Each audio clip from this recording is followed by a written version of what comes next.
Hello. Give everybody a few minutes for this to load and for it to go live. Make sure my comments are coming in also.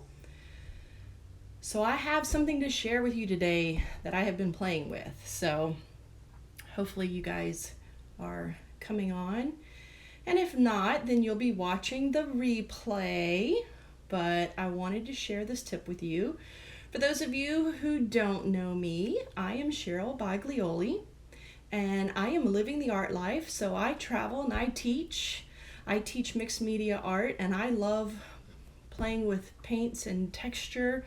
And one of the things that I love to do is play with acrylic paints. And I work with a variety of acrylic paints, whether they are heavy body paints, soft body paints, fluid acrylics, but I live in Florida. So Florida's quite humid, and I have tried some wet palettes before. So if you've never tried a wet palette is typically a palette that has a sponge inside of it, and you wet your sponge and you put a piece of paper over the top of it, and you can put your paints on top of that.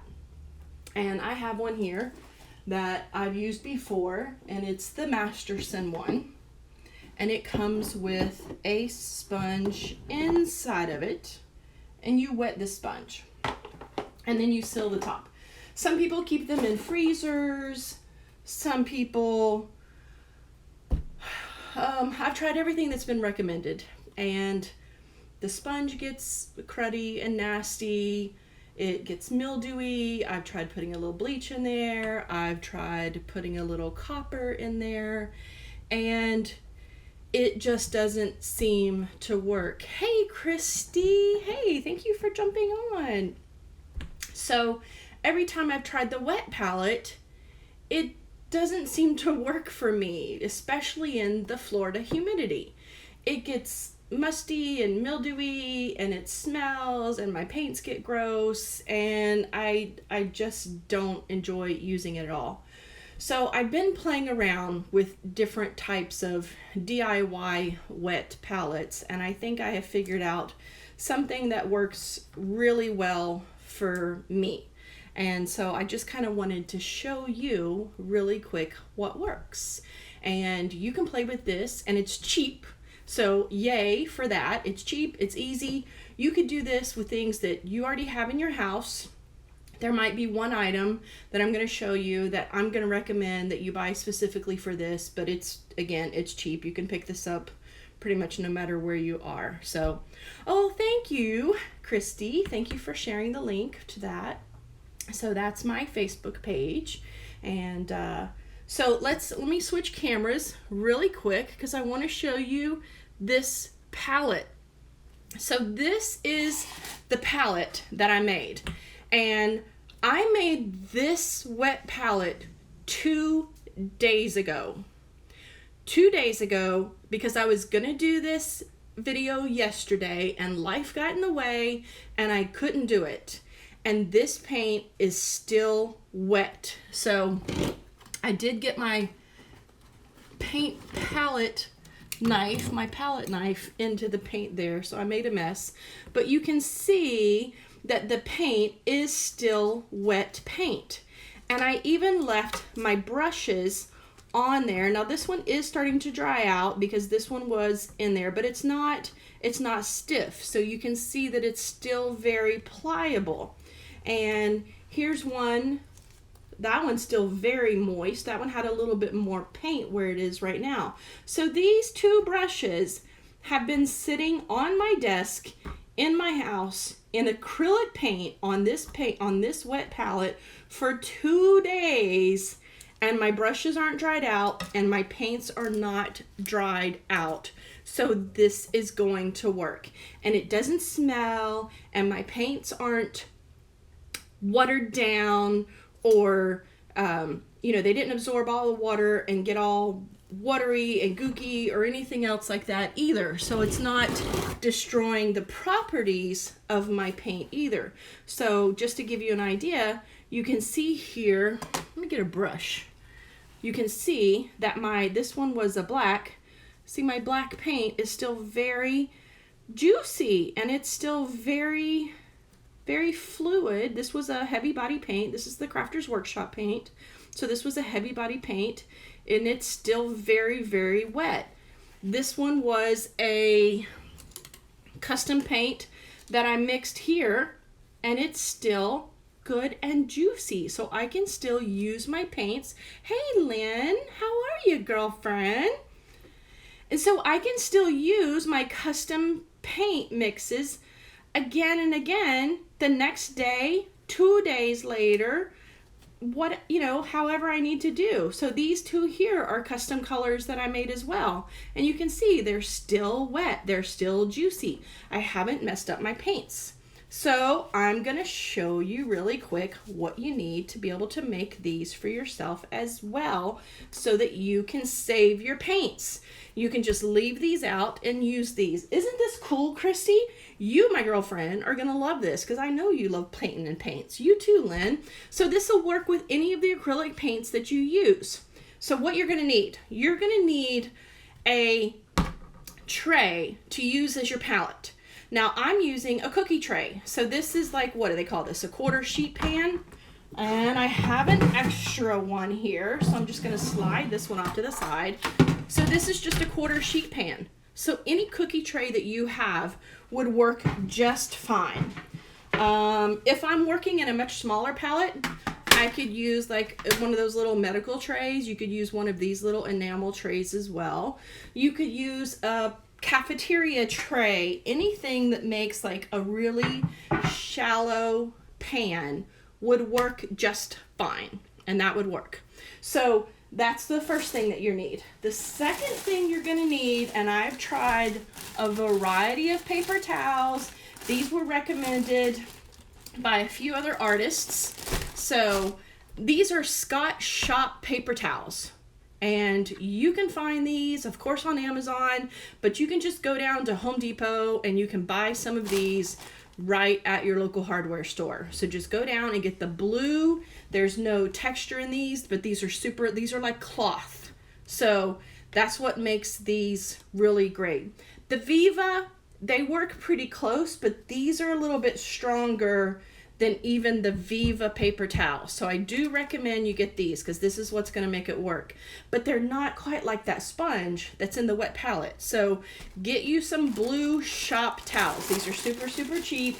You can get, I think the 3-roll cost me like $5 and change at Home Depot. So it's like $1 and something a piece per roll when you factor it all out. And then you want parchment paper. Now, isn't this great, Sin? Hey, Sin, how are you? So then you want parchment paper. I'm using Publix brand because that was just what I had on hand. I have tried wax paper. I did not like the wax paper because it prevented, you want some of that moisture to be able to get through the parchment paper. And it's not bubbling through. You can see it's not wet. Wax paper doesn't let any through. Some people had recommended tracing paper. Tracing paper lets too much water through. So I have found in all of my experiments that parchment paper is going to work the best. You can use the plain white parchment paper. You can use brown parchment paper, whatever you're going to use, but get you some parchment paper.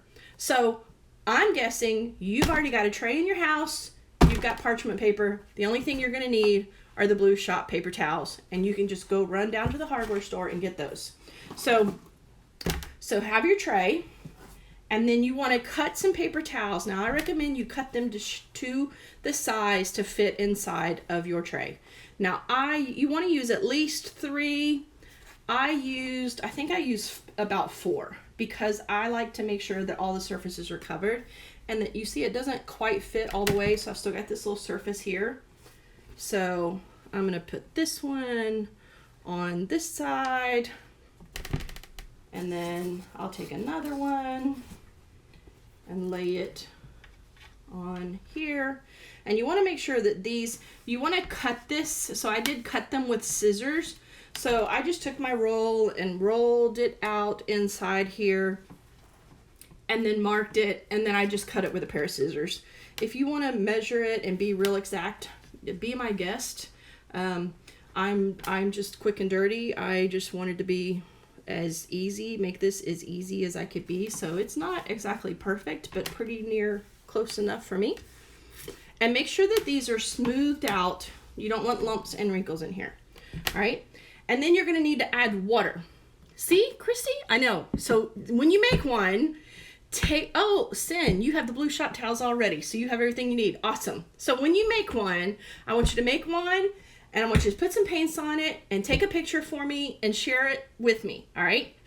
So put some paper towels in there. So at least 3 layers of paper towels. You don't want your paper towels rolling up the edge of your tray, because then that'll wick the water out of your tray. So just make sure they're done in there. Now with this quarter sheet pan, and this is where you're going to have to play with it a little bit, because if I use the smaller pan, of course I need less water. But in this quarter sheet pan, I found out I needed a little bit over a cup. I needed like a cup and a quarter total, because you want this to be good and wet. If your paper towels are not wet enough, your parchment paper will curl up on the ends. And so that'll be your tell if you start trying to put it in there. Look, I feel like I'm doing a cooking show. Yay! So we add a little water and just let this start soaking in. So just add some water and let this start soaking in, and try to smooth it out some and get it all nice and smoothed out. And it'll absorb a lot of water. And the thing I like about this too over the sponge is when I'm done, these are paper towels. I can just throw these away.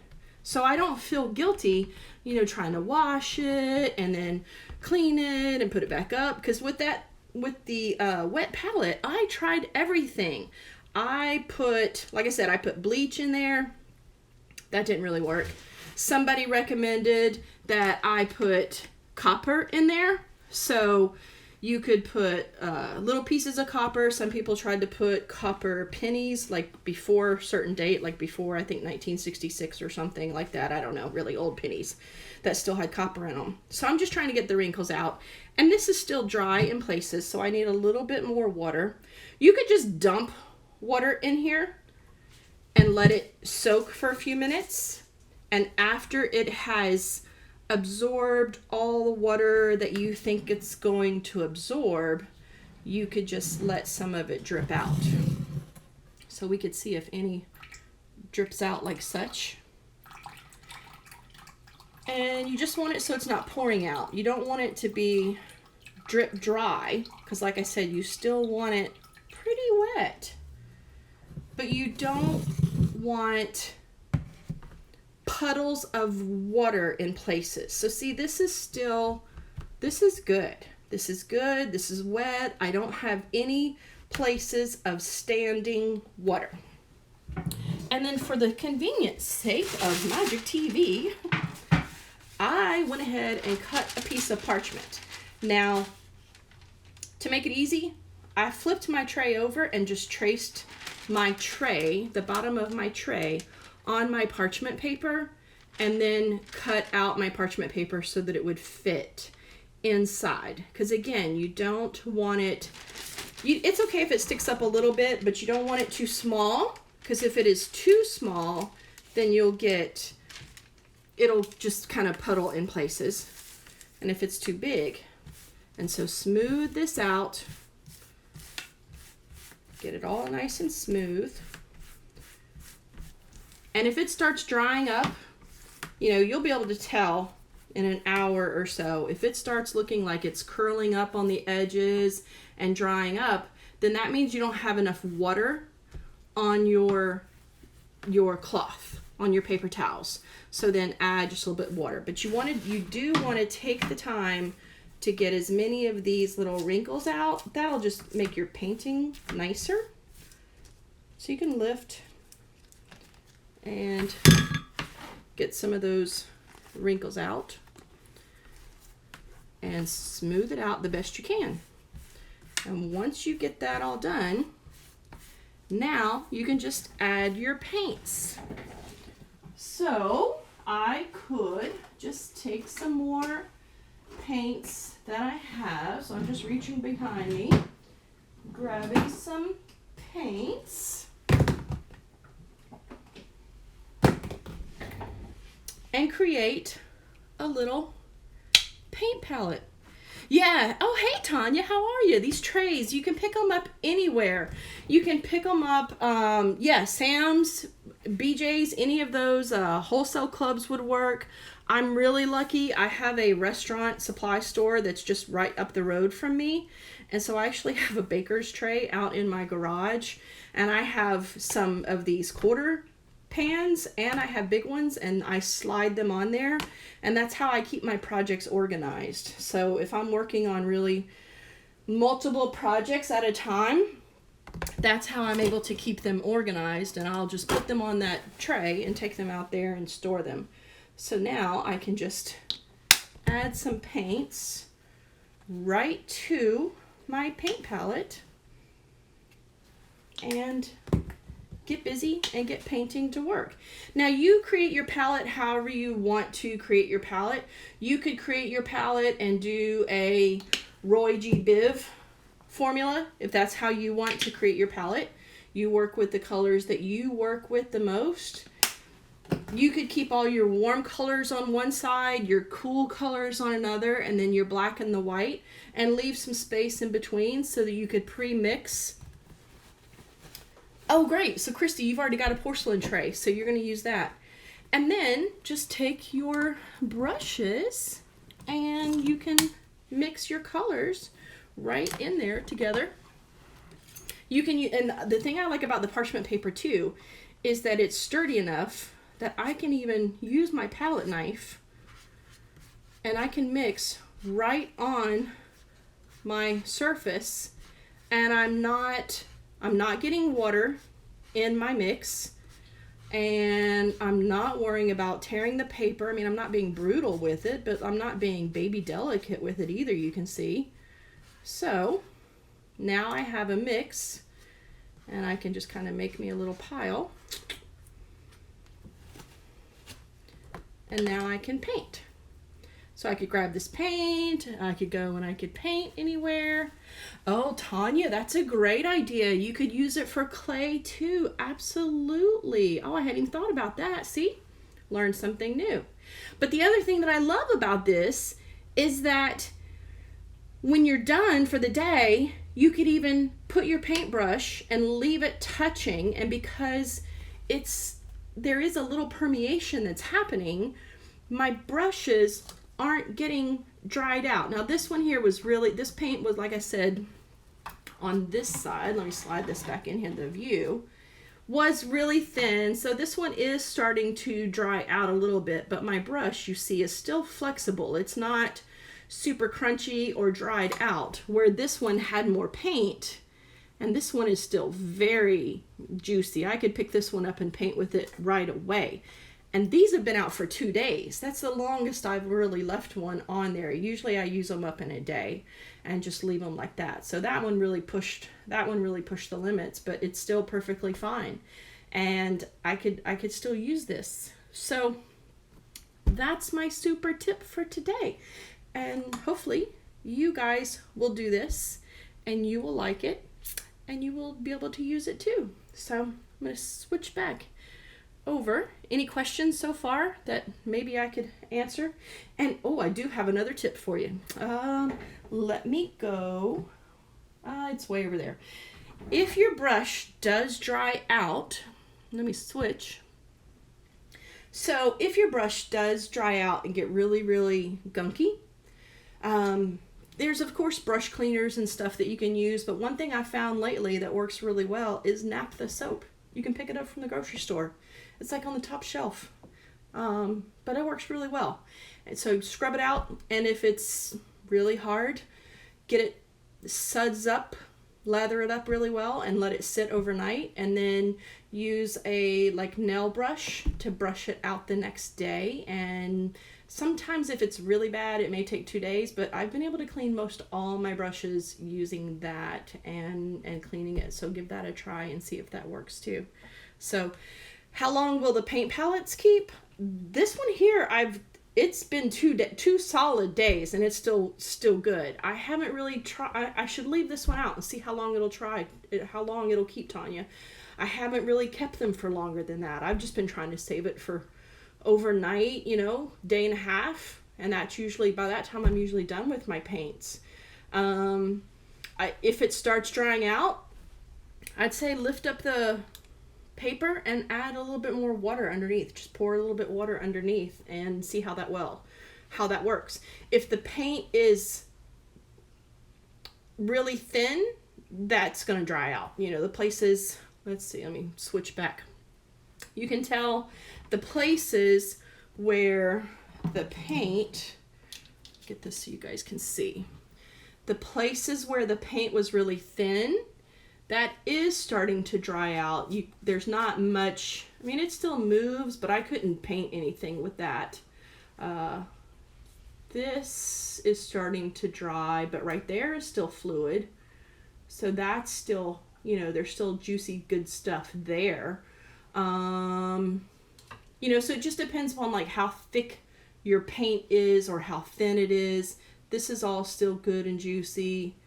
That little layer there is starting to dry a little bit. So see, I'm getting a little bit of a skin even where it was real thin. So the places where I had dragged my brush, oh, you can't see that. Places where I had dragged my brush had gotten really thin and those things had dried out. But the places where the paint had collected, plastic wrap. The only thing, oh, hey Ruth, it's good to hear your voice too.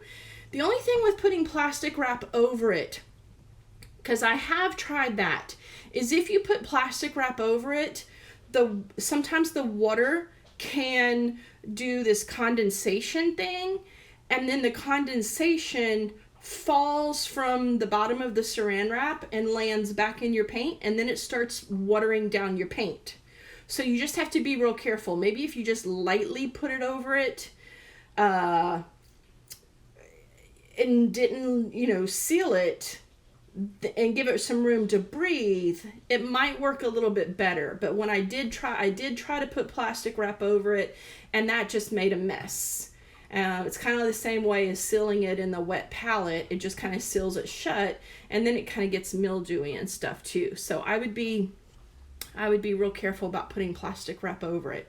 But you could definitely put some plastic wrap over your brushes, and that would help your brushes a little bit more too. So you could do that. But I wouldn't put plastic wrap over the whole top of it and seal it, because then you've got that condensation thing that happens. Yeah.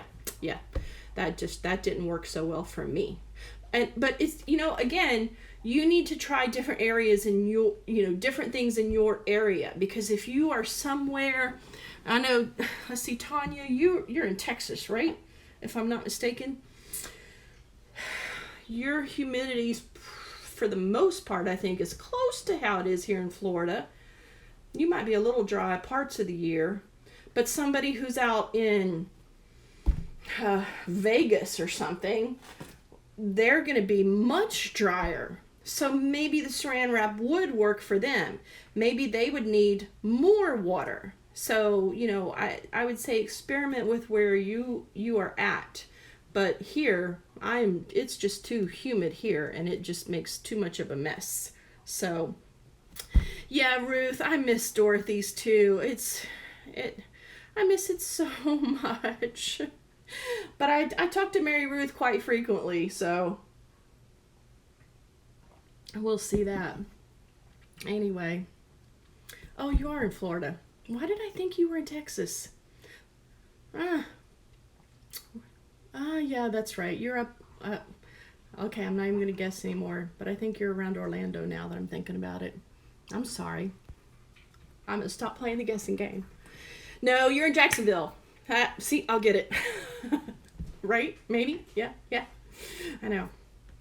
I get all my names confused, but yeah. So you definitely, we have the same humidity. You get it. But So give it a try. So give this wet palette a try, and if you do so, take a picture, share it with me, and definitely let me know how it works for you and what you think. And that's about it. So I just wanted to share that little tip with you, and thanks for jumping on. And if you'll share this little video with your friends, everybody else can watch it on the replay, because I think it's a good tip, and I think it'll help us save our paints, because once we squeeze them out of that tube, we can't put them back in the tube. Nobody has invented a paint putter back in the tuber, so this is the best way that we can do to save those paints. So Gainesville, see I suck at that. I knew it was Jacksonville, Gainesville, something like that. We need to get together again sometime soon. So anyway, all right, thanks so much, guys, and hopefully you do something this week to live your art life, and I will see you guys later. Bye.